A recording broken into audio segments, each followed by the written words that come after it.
आजकल जो हमारे लीडर है वो फेसबुक तक ही मुस्तहिक है, वो सोशल मीडिया तक ही मुस्तहिक है, क्योंकि ग्राउंड लेवल पे जो उनके काम कोई हमें देखने को नहीं मिले। लेकिन जो कंट्रोवर्सीज उन्होंने सोशल मीडिया पे चलानी है, फेसबुक पे चलानी है, बाकी लाइव सेशंस में उन्होंने चलाने, उसको कंटिन्यूली बढ़ावा दे रहे, और जिससे क्या हो रहा है वो इससे हमारी रियासत को बहुत बड़ा नुकसान। आई am not a Chinese gadget, I am Indian gadget.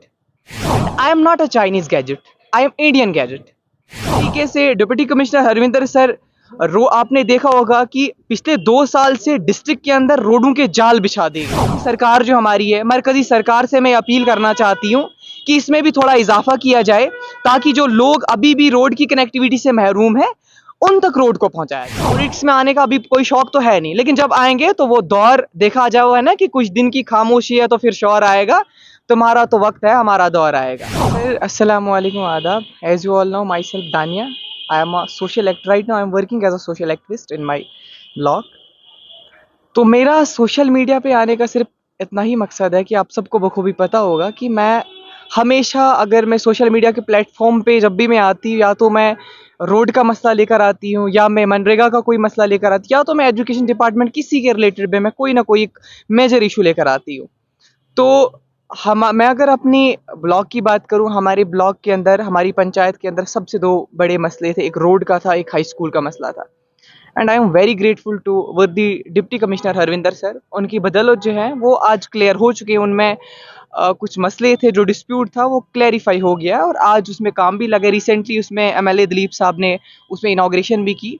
बाकी कुछ ऐसी चीज़ें भी, कुछ ऐसी गाँव भी हैं जो अभी रोड की कनेक्टिविटी के बगैर हैं। मैं अगर बात करूं, सबसे पहले अगर मैं भटियास की बात करूं, भटियास में दरिया किया और दरिया के पार जो टेकर रोड ठाठरी और किलोत्रान की जो जाती है, उसमें आर पार 2 ऐसे बड़े गाँव आते हैं, दुगरुन और कूनन, जिसमें लगभग 58% जो है ST आबादी है। वो अभी भी रोड के बगैर है, ना वो इस साइड के साथ है ना वो उस साइड के साथ है, क्योंकि ये लोग अभी भी, मैं कहती हूँ कि आज़ादी के बाद अभी भी अगर कहीं पे किसी डिस्ट्रिक्ट के अंदर, किसी तहसील के अंदर अगर कोई गांव या कोई भी पंचायत अगर रोड कनेक्टिविटी के बगैर है, तो ये हमारे लिए सबसे बड़ी शर्म की बात है। तो जिस तरीके से डिप्टी कमिश्नर हरविंदर सर आपने देखा होगा कि पिछले 2 साल से डिस्ट्रिक्ट के अंदर रोडों के जाल बिछा दिए गए हैं। वो कोई जगह नहीं है, वो कोई गांव नहीं है, वो कोई तहसील नहीं है, वो कोई पंचायत नहीं है जहां पे रोड की कनेक्टिविटी को पहुंचाने की कोशिश डिप्टी कमिश्नर हरविंदर सर ने नहीं की। तो हम चाहते हैं कि इसमें इजाफा किया जाए। और साथ साथ में अगर मैं बात करूं, हमारे गांव से ऊपर एक और गांव आता है जिसका नाम बन्नी है। रिसेंटली वहां पे 2 इंसिडेंट हुए। एक लेडी थी जिसकी ऑन स्पॉट डेथ हुई। मैं चाहती हूँ कि अगर उनको रोड कनेक्टिविटी होती तो मे बी शायद वो बच जाते। उसके बाद एक और इंसिडेंट हुआ, जब एक बुजुर्ग, एक औरत थी, वो बीमार जब हुई तो उन्होंने बोरियों का एक स्ट्रक्चर बनाया था उनको उठाने के लिए, और वहां से ऊपर माता देवी का मंदिर आता है, जहां पे हर साल में बैसाखी पर जो हमारे हिंदू भाइयों को पैदल चल के ट्रैवल करके वहां पे जाना पड़ता है, और जरूरी भी है। बैसाखी के फेस्टिवल पे उनको वहां पे जाना बहुत जरूरी है। उस रोड में जो है MLA की CDF से जो है 12 लाख का उसमें जो है टेंडर हो चुका है, लेकिन 12 लाख में जो है 1 किलोमीटर भी कंप्लीटली नहीं बन पाएगा। मैं चाहती हूं कि इसमें रियासती सरकार जो हमारी है, मरकजी सरकार से मैं अपील करना चाहती हूं कि इसमें भी थोड़ा इजाफा किया जाए, ताकि जो लोग अभी भी रोड की कनेक्टिविटी से महरूम है उन तक रोड को पहुंचाया जाए। सर मनरेगा की अगर मैं बात करूं, रिसेंटली मैंने एक प्रेस कॉन्फ्रेंस दी रिलेटेड टू मनरेगा। मेरी ACD दीन मोहम्मद आफाकी साहब से बात हुई थी, एंड मैंने आपको पहले ही बताया, is a well deserved dignitary. उन्होंने मुझे एश्योर किया, मैं कहती हूँ कि हमारी पंचायत के अंदर जो है 1% का भी काम मनरेगा के इंप्लीमेंट नहीं हो रहा था, 1% का। And as you all now winters is coming, लेकिन ACD सर ने क्या किया क्या नहीं किया, 1 हफ्ते के अंदर अंदर 100% जो इम्प्लीमेंटेशन हमें मनरेगा के अंदर देखने को मिली। तो कहीं ना कहीं सवाल ये पैदा होता है यहाँ पे कि पब्लिक को भी चाहिए कोई एडमिनिस्ट्रेशन के साथ कोऑपरेट करे। अगर देखा जाए कि मैंने हर टाइम पे एडमिनिस्ट्रेशन को अप्रिशिएट क्यों किया, because they are working on a ground level. मैं उनको अप्रिशिएट अगर ना करूं, मैं किसको अप्रिशिएट करूं? अगर मैं लीडरों की बात करूं, आजकल जो हमारी सियासत है, आजकल जो हमारे लीडर है वो फेसबुक तक ही मुस्तहिक है, वो सोशल मीडिया तक ही मुस्तहिक है, क्योंकि ग्राउंड लेवल पे जो उनके काम कोई हमें देखने को नहीं मिले। लेकिन जो कंट्रोवर्सीज उन्होंने सोशल मीडिया पे चलानी है, फेसबुक पे चलानी है, बाकी लाइव सेशंस में उन्होंने चलाने, उसको कंटिन्यूली बढ़ावा दे रहे, और जिससे क्या हो रहा है वो इससे हमारी रियासत को बहुत बड़ा नुकसान हो रहा है।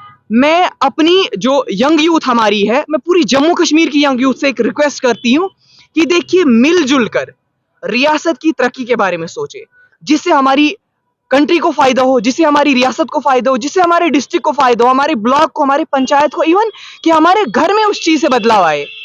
ना कि ये आपने देखा होगा कि कमेंटेशन कितनी होती है। अगर आज कोई आगे निकलने की कोशिश करता है, मैं कहती हूँ कि मुझे प्राउड फील होता है अपने पेरेंट्स पे जिन्होंने मुझे सपोर्ट करते हैं, और प्राउड मैं अपने एडमिनिस्ट्रेशन पे करती हूँ जो मुझे सपोर्ट करते हैं। कि हम ये खुशी की बात हमारे लिए होनी चाहिए, अगर एक लड़की आगे बढ़ रही है, अगर वो गाँव के मसले मसाइल को आगे ला रही है, एडमिनिस्ट्रेशन उस पर काम कर रही है, तो ये बहुत बड़ी एक अप्रिसिएशन की बात है। चाहे मैं अपने ब्लॉक की बात करूं, मैं चाहे पंचायत की बात करूं, चाहे मैं डिस्ट्रिक्ट की बात करूं।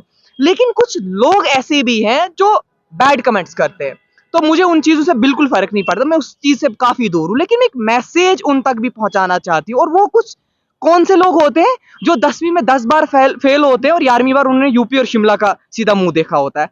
तो एक जेनेरिक मैसेज में पब्लिक और साथ साथ में यंग यूथ को देना चाहती हूँ कि देखिए, इस सियासत का जनाजा ना निकालें, पढ़े लिखे लोग आगे आइए, सियासत का शौक सबसे पहले अपने दिमाग से निकालें। आप अपने रियासत के, अपनी डिस्ट्रिक्ट के, अपनी कंट्री को जो है तरक्की याफ्ता बनाने की कोशिश करें। क्योंकि हमारी कंट्री की अगर मैं बात करूं, चाहे मैं डिस्ट्रिक्ट की बात करूं, हर जगह पे कोई ना कोई परेशानी, कोई ना कोई मुसीबत है, लेकिन हमने उस मुसीबत का हल निकालना है एडमिनिस्ट्रेशन के साथ मिलकर, कॉपरेशन के साथ ये चीजें जो बनती है, ना कि ये कि हम ही एडमिनिस्ट्रेशन के खिलाफ हो जाएं। ये सबसे बड़ी नाअहल और नाअक्ली की बात है आज की जनरेशन के अंदर। इस चीज से क्या हो रहा है कि पब्लिक ही सफर करेगी, हम लोगों का ही इसमें नुकसान होगा, एडमिनिस्ट्रेशन इसमें नुकसान नहीं हो सकता। हमें एडमिनिस्ट्रेशन को हमेशा अप्रिशिएट करना है, चाहे वो जो भी करते हैं, जिस हिसाब से करते हैं, बेस्ट लेवल, टॉप लेवल से वो कर रहे हैं। अब मैंने आपको अभी कुछ टाइम पहले मैंने आपको यही चीज बताई कि आप देखिए, पूरे डिस्ट्रिक्ट के अंदर जो है रोडों के जाल बिछाए डिप्टी कमिश्नर हरविंदर सर ने, हर जगह पे, हर स्पॉट पे आपको वो देखने को मिलेंगे।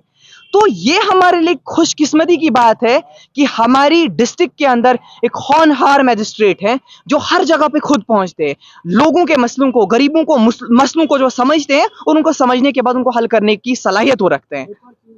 सर देखिए, पहली बात तो मैं बताऊं, मेरा जो है मैं भी किसी भी पॉलिटिकल पार्टी से मुंसलिक नहीं हूं। To be very honest I am saying, and I am not a Chinese gadget, I am Indian gadget. मैं अगर काम कर रही हूं तो मैं लोगों के में पब्लिक वेलफेयर के लिए काम कर रही हूं, मुझे पॉलिटिक्स में आने का भी कोई शौक नहीं है। बट सवाल यहाँ पे ये पैदा होता है जब हमारे लीडर, हमारे सियासतदान, हमारे सोशल एक्टिविस्ट, कुछ लीडर ऐसे हैं जो हमारी इस सियासत का जनाजा निकाल रहे हैं, तो मजबूरन हमें ये रास्ता इख्तियार करना पड़ रहा है। बाकी इस पॉलिटिक्स में आने का मुझे कोई शौक नहीं है, बट इतना मैं जरूर कहती हूँ कि अगर पॉलिटिक्स में आ भी गए तो बहुत एक बड़ा धमाल हम भी मचा के अपने डिस्ट्रिक्ट में मचा देंगे, क्योंकि पॉलिटिक्स में आने का अभी कोई शौक तो है नहीं। लेकिन जब आएंगे तो वो दौर देखा जाओ, है ना, कि कुछ दिन की खामोशी है तो फिर शौर आएगा। तुम्हारा तो वक्त है, हमारा दौर आएगा।